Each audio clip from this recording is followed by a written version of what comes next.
Doctor মারুফের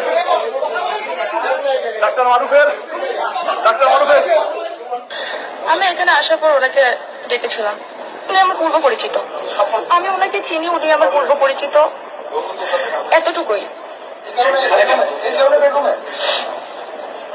অবশ্যই একজন মেয়ে শুধু শুধু মানে একজনের সাথে পূর্ব পরিচিত থাকলেই আসে না রুমে, এটা বুঝতে হবে। বলেন আপনাদের সম্পর্কটা কি আসলে দৈহিক সম্পর্ক কতদিন থেকে আপনাদের? বলেন, সত্যিটা বলেন। আচ্ছা, এখানে ধরেন যে ওনাকে যেভাবে ধরা হচ্ছে, আসলে আপনি কি বলতে চান? ডাক্তার সাহেব যেভাবে বললেন বা আপনি কিভাবে বলছেন, আপনাকে কোনোভাবে এখানে ভিক্টিমাইজ করা হচ্ছে কিনা বা অন্য কোনো সমস্যা আছে কিনা একটু আপনার মধ্যে একটু বলবেন। আমরা বারবার আপনাকে প্রশ্ন করতে চাই না, আপনি একবারই বলেন। আপনি বলেন, আপনার প্রশ্নের উত্তর খুবই গুরুত্বপূর্ণ।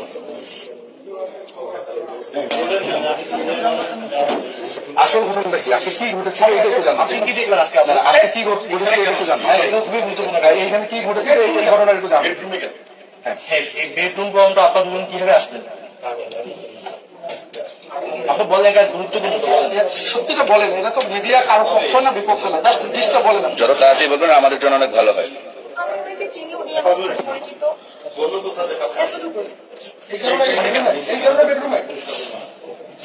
অবশ্যই একজন মেয়ে শুধু শুধু মানে একজনের সাথে পূর্ব পরিচিত থাকলেই আসে না রুমে, বুঝতে হবে।